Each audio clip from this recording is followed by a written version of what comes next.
Hello and welcome to the inside of the brand new Hyundai Tucson. I'm quite enjoying driving this car and excited to tell you all about it. But before I do, I went and checked out Cars.co.za's stock of Hyundai Tucsons, and at the time of filming we have 419 used Tucsons available on the site, and you'll find a link to all of those in the description below. Cue the logo. Dream, search, drive. Cars.co.za. Budget insurance. Affordable because you can't afford not to.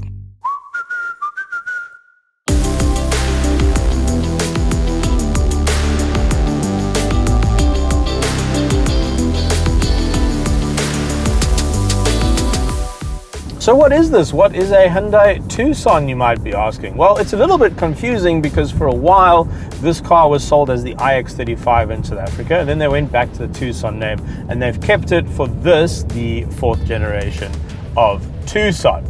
Now, it's a little bit larger than the model it replaces, but it has been completely redesigned, and I personally really like this new design. Super modern, very sort of spacey, space age. It looks like it came from another planet.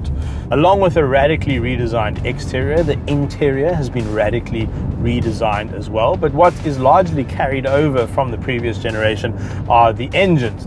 Now, Hyundai say they have reworked the petrol engine quite significantly, but interestingly, after all the upgrades, it has less power and torque than the one that it's replacing. Now, that might have something to do with chasing better fuel consumption or better emissions, but that's the reality of the situation. And it has less than 200 newton meters of torque. Now, to put that in perspective, the 1 liter turbo engine in the Volkswagen Polo has more than 200 newton meters of torque. So for a big car like this, that's not a lot of power. And so I think if you are going to be, say, towing, or you know you're going to be loading your car all the time, maybe on family road trips or whatever the case may be, then I'm not sure the petrol is the one to have. And so the engine that I would recommend is this, the turbo diesel. Good power and torque here, 137 kilowatts, over 400 newton meters, double, more than double of the torque that you get in the petrol motor. And so towing and loading will be absolutely no problem. It will be a breeze for this car. Of course, with a diesel, you also get lower fuel consumption. You'll probably see around 10 to the 100 in the petrol, whereas in here I'm getting under 8, and I'm not even really trying, to be honest.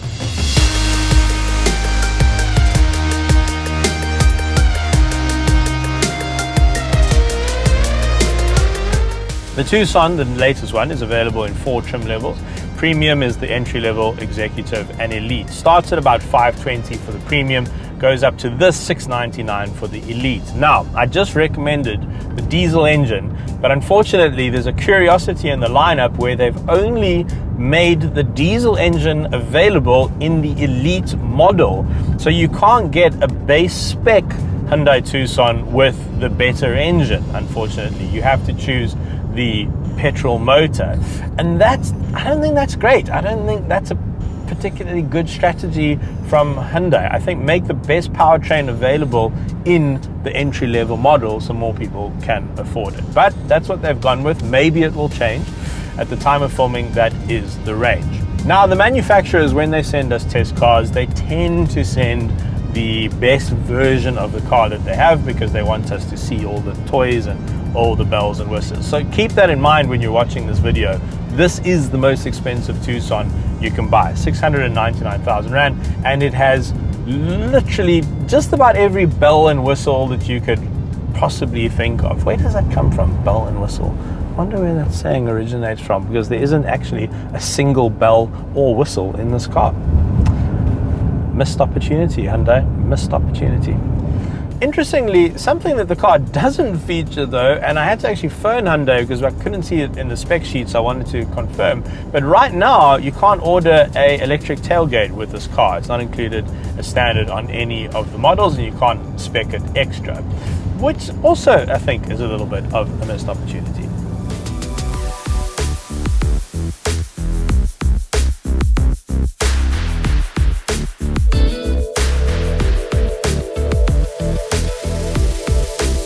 Now keep in mind that I am sitting in the very top spec, the most expensive elite model of the Hyundai Tucson. It's almost 200,000 Rand more than the entry-level premium model. But even so, if you opt for the premium model, you do get quite a lot of equipment as standard. So what I'm going to do is start with the premium model and tell you what you get as standard in there, and then I'll tell you what they add to the list and what's included in this elite model. Now, this is quite handy. My colleagues at Cars.co.za on the written side of the content portal have done all this research for me and written very useful articles, which I will now use to tell you about all the specs. So, in the premium version, you get, as standard, cruise control, park distance warning, front and rear, a rear view monitor, wireless phone charger, dual automatic temperature control, a rear ventilation duct, heated front seats, that's quite nice in an entry-level model, auto down front windows, a radio. I feel like that's pretty obvious, but you do get an 8-inch infotainment system, color touchscreen, Apple CarPlay, Android Auto, 6 airbags, which is very nice, a safety suite of braking technologies from ABS to EBD. You get hill hold, 17-inch wheels, halogen lamps, and LED daytime running lights. So that's kind of the base spec, and that's a decent specification. If you go up to the executive, which is between the premium and the elite, you get 18-inch alloy wheels, LED headlamps, indicators in the side mirror, electrically folding side mirrors, a dark chrome coated grille, chrome bumper molding, roof rails, skid plate, leather trim, yes, cloth seats in the premium. That's something to keep in mind. You only get leather when you go up to the executive. A power driver seat, illuminated sun visor, blind spot detection, rain sensing window wipers, auto window defogger, and dual auto temperature control. Now, in this elite, this one that I'm sitting in, they add a couple of nice things. You get 19-inch wheels, which do look very, very nice on this car. You get LED tail lamps as well. Those look good. Privacy glass, this beautiful panoramic sunroof, heated and ventilated front seats. I love cooled seats. A heated steering wheel, very unnecessary in South Africa. Smart key, button start, and you get this really nice Supervision digital instrument cluster in front of me here. Smart cruise control, so that's adaptive cruise control. Blind spot collision avoidance assist on the rear, which annoys the hell out of me. Lane keeping assist, which is quite nice. Lane following assist and forward collision avoidance, which also annoys me because I find all of those technologies too sensitive and it just beeps at you all the time. So I am pretty impressed with the standard spec in this car. I mean, the wireless phone charger, for instance, it's nice and big. It should swallow just about any phone you have, and that's standard across the range. A couple of things annoy me. Every single time you turn the car on, why is it beeping? Why? I know I've turned the car on. I just did it. I have a feeling it's telling me to put my seatbelt on, but like, give me a chance. I just got in the car. I just turned it on. I promise I'm going to put my seatbelt on. That really annoys me. And then as I mentioned, and then it sings to you when you switch the car off. And as I mentioned, when you're driving the car, the blind spot detection collision avoidance thing and the forward assist collision avoidance thing, I find them to be way too sensitive. In fact, when I was driving here, I was about to change lane, I indicated, and then this thing freaked out because there was a car in another province behind me, and then I got a fright and swerved back into my lane because I was like, why is it beeping at me? I just feel like it doesn't need to be so nannying. Overall though, I'm impressed. It feels well put together. The quality of materials is very high. It's very nicely designed, although it does remind me quite strikingly actually of the dash design in the Haval H6 that we drove last year, and you'll find a link to that video in the description below. But this is the sort of interior I would be very happy to live with on a day-to-day basis. Now this 4th generation Tucson is quite a lot longer than the generation it replaces. The body is 15 centimeters longer and the wheelbase is 8.5 centimeters longer, but the width of the car and the height remain about the same, which is quite interesting. Now 8.5 centimeters doesn't sound like a lot, but as in the bedroom, in cars 8.5 centimeters extra is a lot of length, and you can see it Over here in the knee room, look at that. That is a lot of space. So everyone will be comfortable, adults and kids in the back seat. General seat design, I find very comfortable, very good. The back is at a nice angle and you can adjust the backrest as well, which is a nice touch. But a poor piece of design for me is that the center passenger doesn't get a 3-point belt. They just get this lap belt, which also doesn't seem like it has anywhere to go. It's just sort of here. It's like, be free. I don't know what to do with that thing. Anyway, in here, 2 drinks holders, quite useful. 2 USB ports down there and 2 air vents over here with some netting so you can keep some of your things handy. And then this is hard plastic, which sort of scuffs easily, but it is relatively easy to clean, which is quite a nice touch. Electric windows at the back as well for your passengers, and I really like how big this panoramic roof is. It just makes it feel very airy and spacious back here.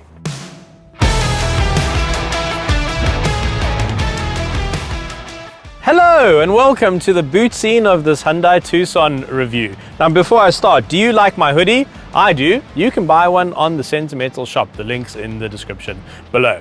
But let us proceed to the stunning boot area of the Hyundai Tucson. And it has grown by 51 liters over the previous generation, which is quite a lot. It's more than 10%.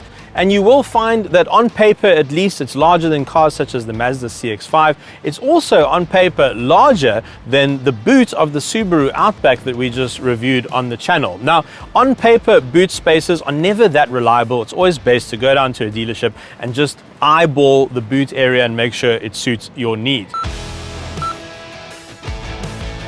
Now, one of the features I always like in boot areas is remote seat release, which this does have for both sides of the car. Folds in a 60-40 split, which is quite useful. 12-volt socket over there. You've got some shopping bag hooks over here and 4 tie-down points in each corner of the car. And then a really nice touch, and I know many South Africans love this feature, a full-size alloy spare. Nice.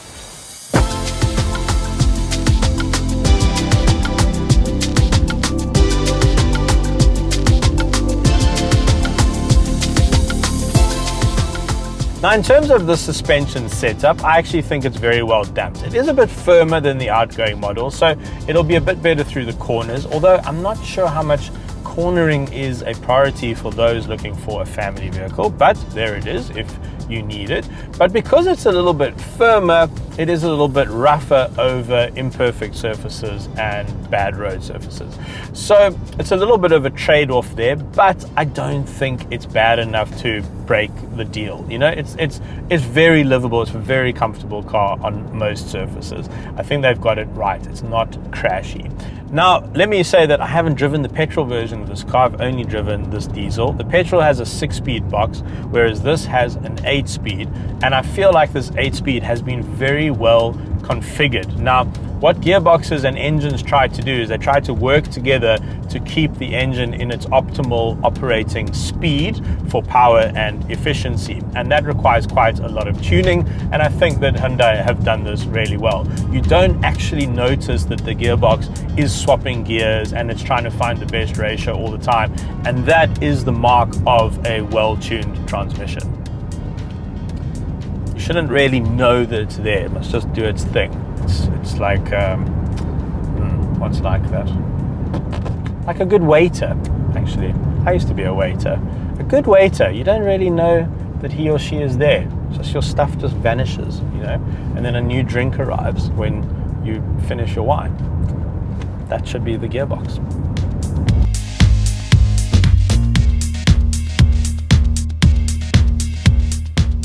Now keep in mind that there is a new Kia Sportage coming, which will be built on the same platform as this. So if for some reason you prefer the looks of the Kia, it will have the same running gear, the same drivetrain underneath. So not only does it have the old guard to contend with, the Mazda CX-5, which is a great car, the new Toyota RAV4, for instance, there's the Nissan X-Trail that it has to compete with. There are just so many cars in this segment. From India, you have the Mahindra XUV 500, which is also very well priced. It's a lot of car for your money, also has a diesel motor. And then from China, the H6 and the Tiggo 8 Pro. And if you look at the top spec H6, It has just about every feature that this car has, if not more in some instances. And it comes in at the entry-level price of this car. You can get a top-spec H6 for about $520, and you can get an entry-level Hyundai Tucson for about $520. That is how vastly cheaper these Chinese rivals are compared to the old guard such as this Hyundai. Now, Hyundai does throw in quite a bit of value into their cars, which I've always appreciated. So, for instance, you get a 7-year warranty, although technically it's more of a 5+2, so keep that in mind. But you also get a 6-year service plan with the Hyundai, which is one of the longest service plans that you can get in South Africa. And so your servicing is taken care of for the next 6 years. And that is a lot of value built into the price. Now, the Haval and Cherry service plans are also very decent, 5-year, 150,000. So they also provide a decent amount of cover, but you get the most out of your Hyundai. But if we consider the Chinese as sort of anomalies or outliers and you compare this car to its traditional rivals, I think this is a good package at a decent price. It undercuts the top spec RAV4, it undercuts the top spec diesel CX-5 by a good 30,000 Rand. It undercuts the Subaru Outback that we recently drove, although this is, you know, a front wheel drive SUV. It doesn't have any of the sort of off-road prowess of the Subaru Outback, so that's missing from this offering. But for me, this car is something I'd happily daily, you know, down to the shops, take the kids to school and all their extracurricular activities, which kids seem to have to do all the time, and head to work and then do all of that in reverse in the afternoon. This is the sort of car I'd do that happily in. And not only do I think it's a good, well-built, well-rounded package in terms of its offering, but I also think it looks really good. It's an interesting looking car, and that's quite cool. Sometimes in this segment, cars are a bit dull and a bit forgettable, but this new design from Hyundai, for me, is really interesting. It really catches the eye. I think they've done a great job with it.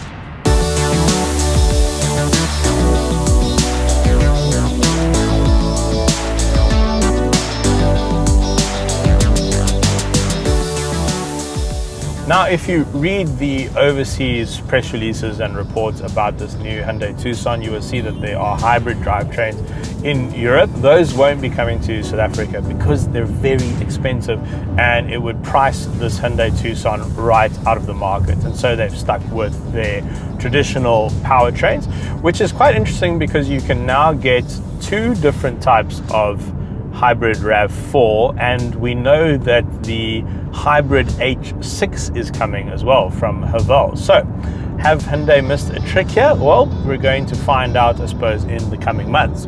And if Toyota's success with their Corolla Cross hybrid is anything to go by, potentially South Africans are looking at hybrid as a solution to try and bring down their overall fuel bill. So quite interestingly, Toyota told us that they expected, when they launched the Corolla Cross, they expected only 15%, 15%, of the sales of that Corolla Cross to come from the hybrid model.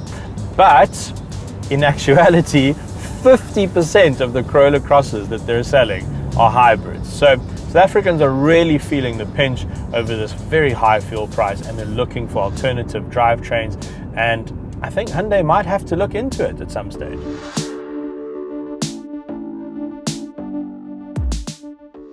Right, thanks very much for watching. We have loads of videos on this car's rival as well as the previous Tucson, in case you're looking at a second-hand one, and we'll put all those links in the description below. My name is Ciro De Siena. The links to all my socials are also in the description below, and check out the rest of our YouTube channel. Over 570 videos now featuring just about every new car in the South African market. Loads of cool vintage cars and modified cars as well. And why not, while you're there, just smash that like and subscribe. Alrighty, see you on the next one. Be safe.